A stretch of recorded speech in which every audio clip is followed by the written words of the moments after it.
mesela atıyorum biz metropolde böyle bir şey çekilse İstanbul'da temposu çok hızlı olur. Hımm. Çünkü çok büyük bir şehir, çok kalabalık, aynı zamanda çok sirkülasyon var. Biz yaşarken yoruluyoruz falan. Ben de şey oluyor Ama ya, "A, buradan kasabanın bir şey aklıma temposu geldi. Dur bunu buraya katalım Evet, falan evet. diyoruz. Şunu şuraya alalım zaman akışları." Yani bu şiirleri akıllara Bir nasıl geldi? O ensemble çağrı dizisi diyebilir miyiz aslında? Yani tabii ki de başrol karakterlerle karakterleri ilgili. var Evet, ama yani, hani, baktığımız zaman herkes sadece üstüne yatıyorlar olayların. evet. Herkes üstüne yatıyor bir olayın. Bir şey oluyor diyor ki yarın çözeriz. Hemen gidiyorlar. Gerçekten Herkese merhaba. Bu hafta Ayşem'le Ne İzledik programının yeni bölümüne hoş geldiniz. hoş geldiniz. Evet, bu hafta ne izledik Ayşem?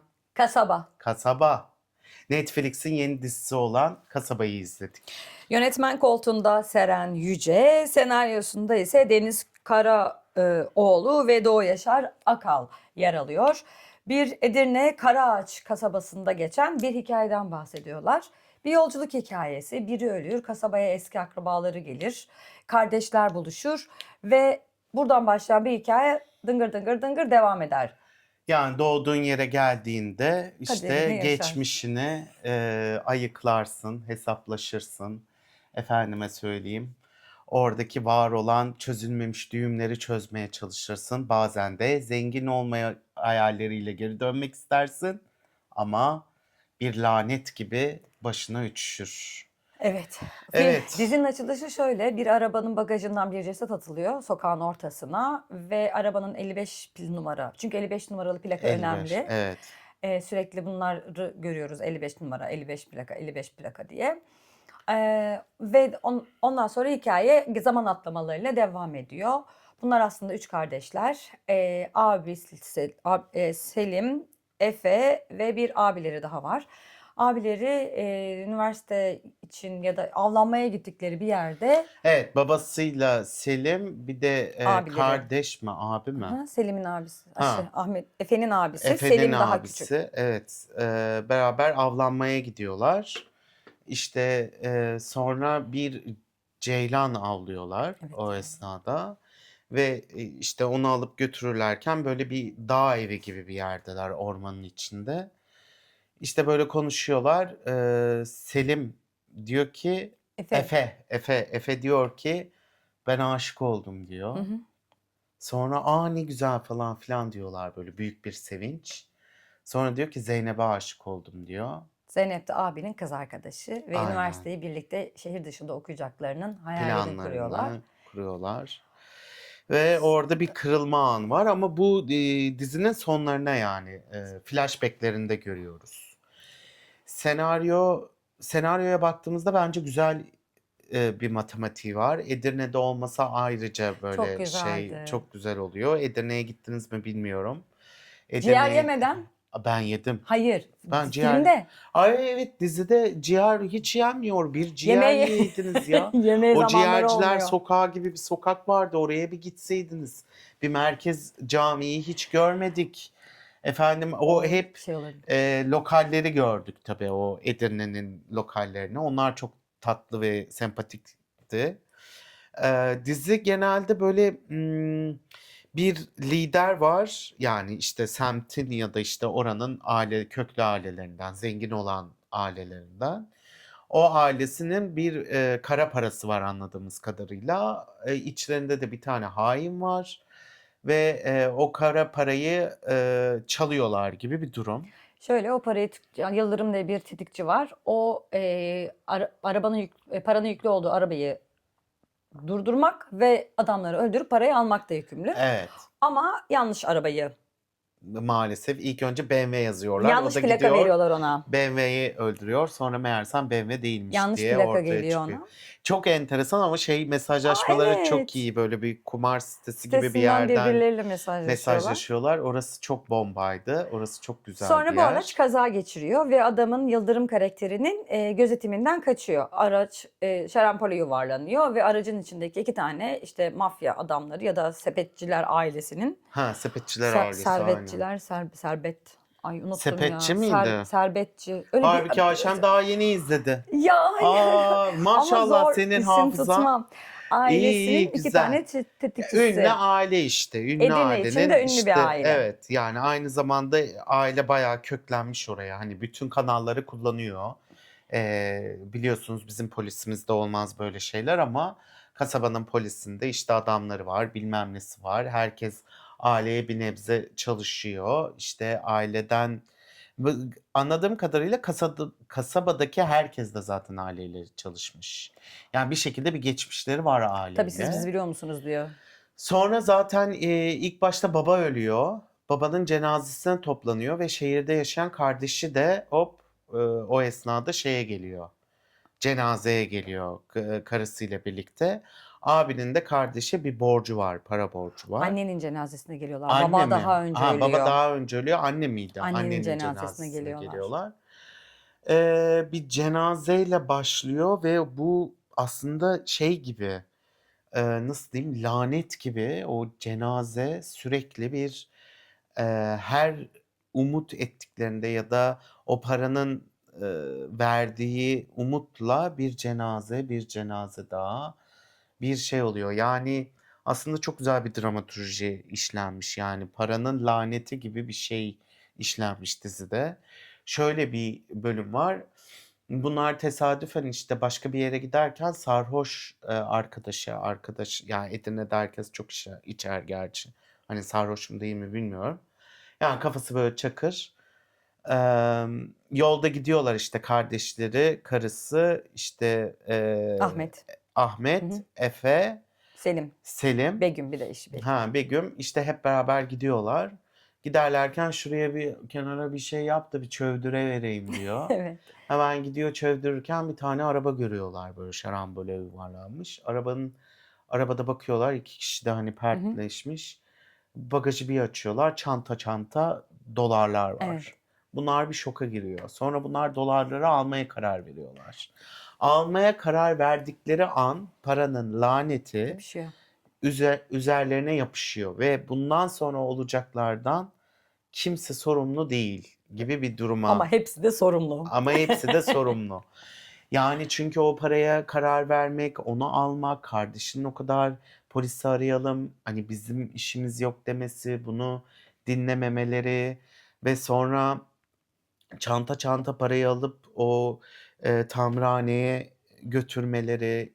Yani tabii ki de şöyle bir şey var. Kasabada yaşayan ve tır şoförlüğü yapıp hani bir malı götürüp getiren bir insanın kazandığı parayla belki ömrü boyunca kazanamayacağı bir meblağ 12 milyon dolar Hı hı. görüyorlar. Ve Ha. bu dolarla neler hayal edebilir? Zaten hemen herkese yani o kadar gönülleri bor ki bütün kasabadaki kendilerinin aile olarak benimsediği herkese o paradan pay vermeye çalışıyorlar bir de. Paranın ünlü bir aileye ait yani para kaçırdıklarını bilmedikleri için gerçekten çok mantıklı. Abi yoldan geçerken para bulduk. 2 tane adam kim bilir kimin parasını çaldılar. Çalınan para arabacı yakarız. Para da onunla birlikte yanar ve biz de Aynen. bunlara gideriz diyor. Ahmet var. Özgürcan Çevik'in canlandırdı. İlk başta Ahmet'in aklına geliyor. Çünkü onun kahvehaneye bile borcu olan bir karakter. Tamir işiyle uğraşıyor. Çok iyi oynamıyor mu? Ya ben Çok iyi çok oynuyor diyaloglarına yani. çok güldüm. Orçun çok şaşırdı. Yani bu kadar güldünce bu kadar gülecek ne var ya ben Ben çok niye gülmedim? Ben eğlendim. anlamadım mı acaba dedim ya Ya, Ayşen bu kadar gülünce. Ben dedim herhalde diziyi anlamadım. çok Şeyi izliyorum. eğlenceliydi ya. Ama çok eğlence. Ya o da çok eğlenerek oynamış belli. Aşırı iyi oynuyor. Yani hani ne bileyim hiç böyle hani durduğunda baktığında hiçbir kusuru yokmuş Kusurun yok. gibi. Yani çok yani karakterin kusurları, var olan andaki durumu, sonraki hareketi, Sadıç diyorlar sadıç birbirlerine. diyorlar birbirlerine ve o bağlılığı, o karakterdeki bütün her şeyi iliklerinize kadar hissettiriyor. Okan Bey'de şöyle bir şey var, hep dingin. Evet ya çok Böyle bir güzel bir seri sanki katil olurmuş gibi geldi bana evet Ahmet. ya keşke seri katili oynasa da bir izlesek bu arada. Aşırı dingin, aşırı böyle sanki bir anda götü olacakmış gibi. Böyle işte derin derin düşünceler falan. Artık adamın üstüne mi yapıştı Aşk bu? adamı meşk etmiş. Yani adamın üstüne mi yapıştı bu roller bilmiyorum da Hmm. son 3 izlediğimde de böyle hani benzer skalalar. Ding'in karakterini Okan Yalabık Masum dizisinde de zihinsel engelli ya da bir oğlunu canlandırıyordu Haluk Bilginer'in. Annesiyle birlikte yaşıyordu. Nur Sürer de vardı. Orada da öyle Ding'in 2017 yılı Evet, dağda diye geçen orada da bir orada cinayet da çözümü mü büyük vardı? bir Yani ihtimalle eski bir, hatta eski. tiyatro oyunu muydu o? Onu Aa, oyunlaştırmışlar mıydı? Öyle bir bilmiyorum. şeydi.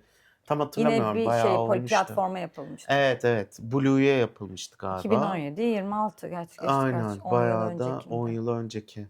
Yani daha çok görsek Hmm. böyle, yani o bu güzel oyunculuklardan bizi mahrum bırakmasa ne güzel olur kendisi. Bence dizideki herkes Hı hı. hakkını vererek Hı oynuyor hı. bu arada.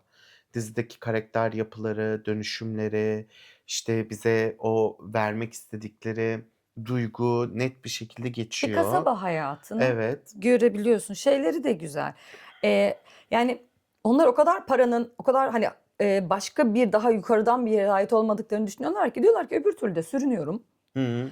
Ya bir de parayla olsun, kaçak parayla yakalanıp hapse giderim. Yani ne olabilir ki? Onlar yani abi de Hiç değilse bir yani ay güzel para düşünmeden yaşayayım. Çünkü herkes borç harç içinde evet, tabii Okan ki de. Yalabık'ın kardeşini Halbuki biz oynayan Türkiye'de var. yaşayanları olarak hiç borca girmeyiz. Öyle de bir kişiliğizdir ama herkes borçta. Ya. Çok üzücü. Çok üzücü. Onlar işte çocuk yapmaya çalışıyorlar. Selim karakteriyle Begüm.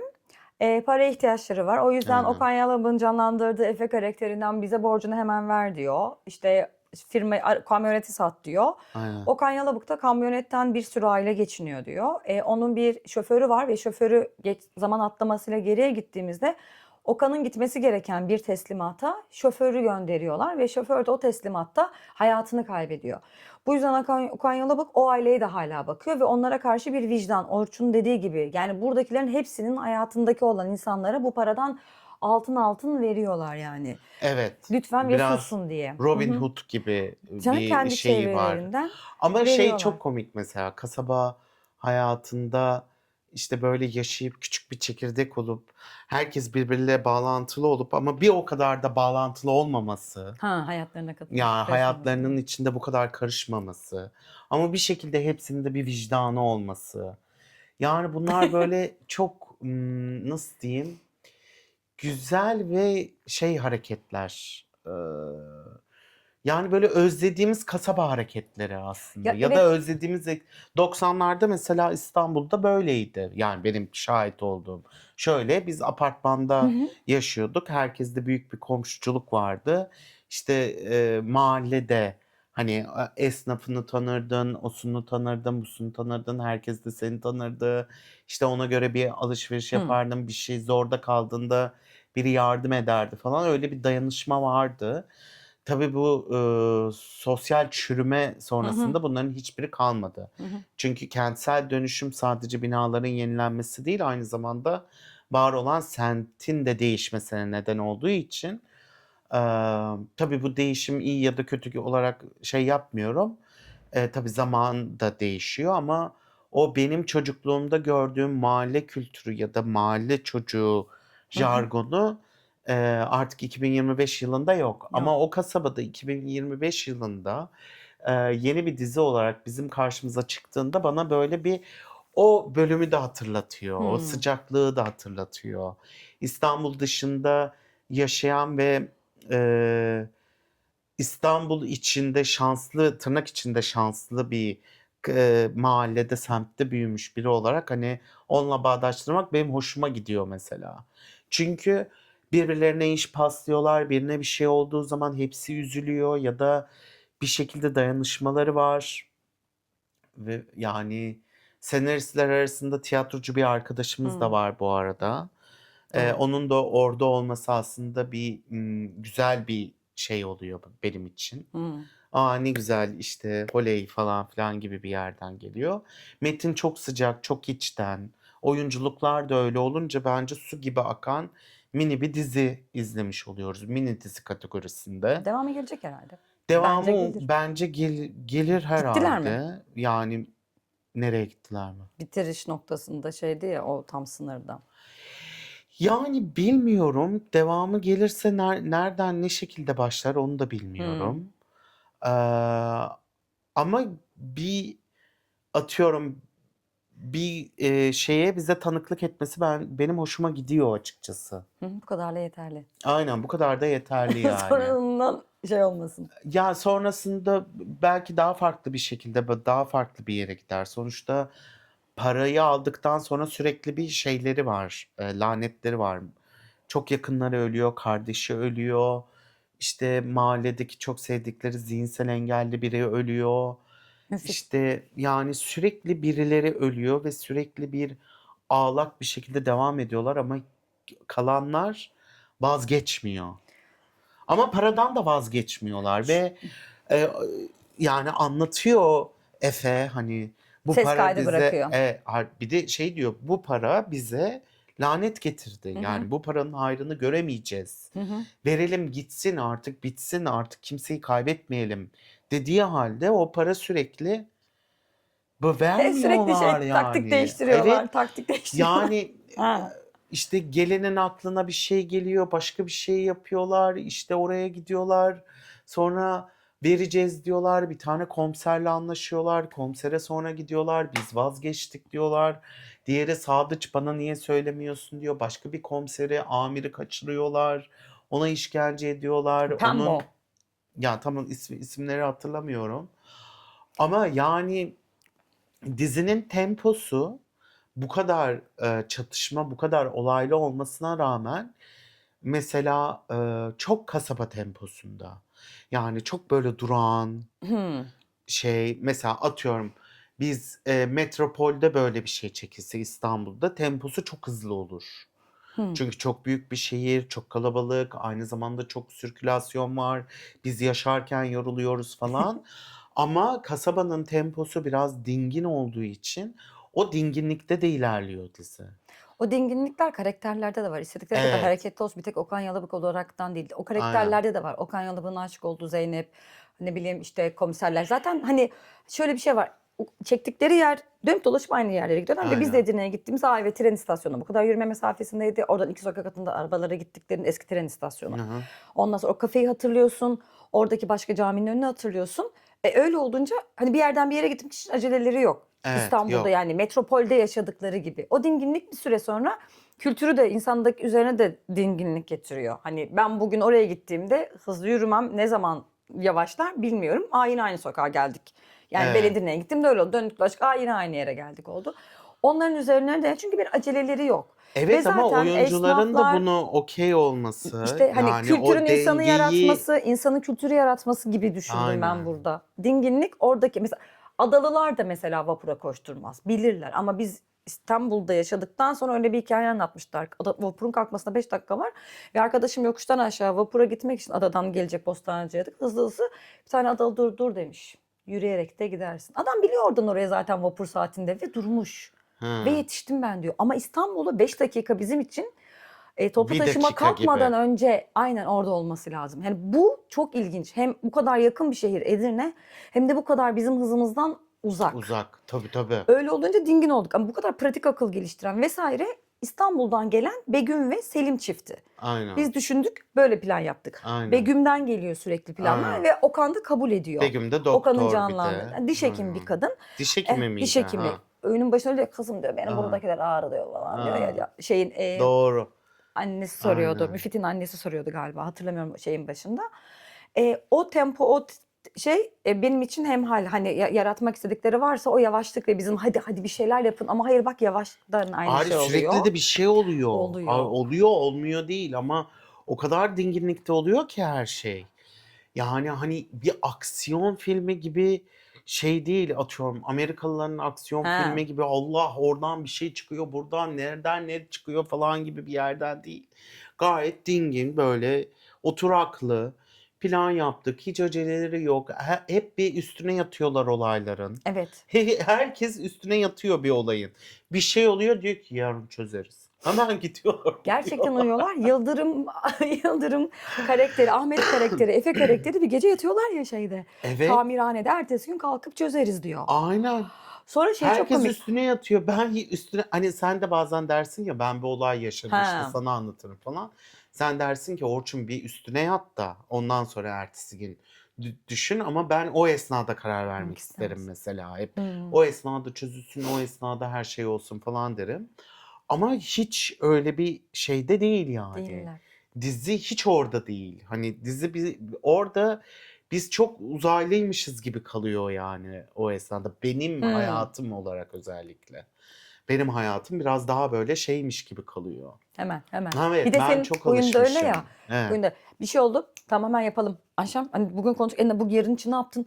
Orçun bir dakika ya ben bir gece üstüne yatayım da düşüneyim. Sonra daha var. Aynen. Da ben son yumurta kapı ama Orçun ilk günden halleden biri. O yüzden de sana bu geliyor. Hadi abi uyumayın. Evet Gece abi. 12 saat geçecek bir dakika. Aynen öyle. Ben sürekli bir şey oluyor. Bunlar uyumaya gidiyor lan. Uyumanın zamanı mı şu Ve keyif anda de çok yani? güzeldi ya. Çok özür dilerim orada Evet. hani alkol alıyor olmaları, kardeşleri işte Begüm'ün eşi Selim karakterini kaybettikten sonra hani o Yıldırım gelin diyor bir ay bira içelim diyor. Yıldırım bir tam bir filozof. Aynen. Ölümlü dünya inanır mısınız Allah'a bilmem ama ben öldüğünü fark etmem diyor. Güzel insansın Selim abi yani Selim abi bira tokuşturup adamın ruhuna alkol Evet. içiyorlar. Ve her defasında şöyle bırakmayı düşündükleri an çember Evet. dalıyor ve ben bunun için mi kardeşimi kaybettim? Aynen. Ve tabii ki o Begüm karakterinin de hamile olduğunu öğrenmesinden sonra abi aileye yeni bir can geliyor. O Aynen. parayı bırakmamaları gerekiyor Ve ve vazgeçmeleri kardeşinin bıraktığı bir şey aileden kalan falan. tek şey. Aynen. Zeynep'in kocasını da Zeynep eski sevgili. Bu arada Zeynep evli. Üniversiteye gittiğinde başka biriyle evlenmiş ki Hı orada hı. ufak diyaloglardan anlıyoruz. Biz üniversitede aynı evde kalırken şunları yapardık diye. Ama Zeynep yeni kocasından dayak yiyen biri ve artık o kadar öyle bir graf geliyor ki kocasını zehirlemeye karar veriyor ve bunu da Begüm'le yoldaş oluyorlar.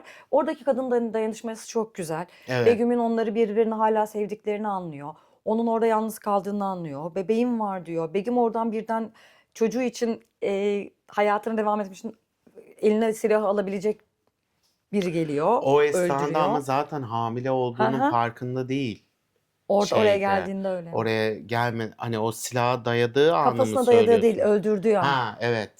Artık çünkü elinde de tek kalan zaten akraba o. O. O yüzden de onu o şekilde şey Hımm. alıyor. Yavaş olsa da bir şekilde duruma adapte olup uyum sağlıyorlar. Ama hem o mafya hem de bu, kasabalıların, mafyadan kastım, Yıldırım, ve kızı, birbirleriyle dayanışma içine de giriyorlar ve Yıldırım düşüyor. "Bırakalım mı? Bırakmayalım." "Abi kızı var, bırakmayalım lan." diyor. Ve hani diyor ki o kadar küfür ediyor ki "Vicdanımın içine edeyim, vicdanımın içine Aynen edeyim." öyle. Senin vicdanını Yani o kadar ki ve ben bu dizide hani mafya var, bunlar halkın insanı olmasına rağmen maddi olarak hani hep İstanbul'da geçen küfür yok. Yani var ama o kadar işte belden aşağı olan küfürlerin sayısı minimumda ve genelde gerçekten işte birbirlerine en fazla duyduğum küfür götlük yapma, götlük yapma gibi bir şey Ha vardı. bir de şey Yani yani o küfüre küfür ihtiyaç bu duymuyorlar kadar ya.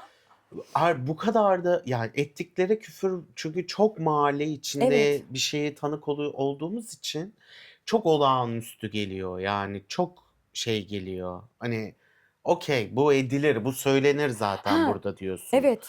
Yani sekizinci ailedeki gibi değil Of abi yani. o Sekizinci de yani ailede başka bir mevzu mevzu vardı. vardı. O Yani yüzden, hani, buradaki o küfürler ya da aslında duymuyorsun bile o küfürü. Yani ben duymadım.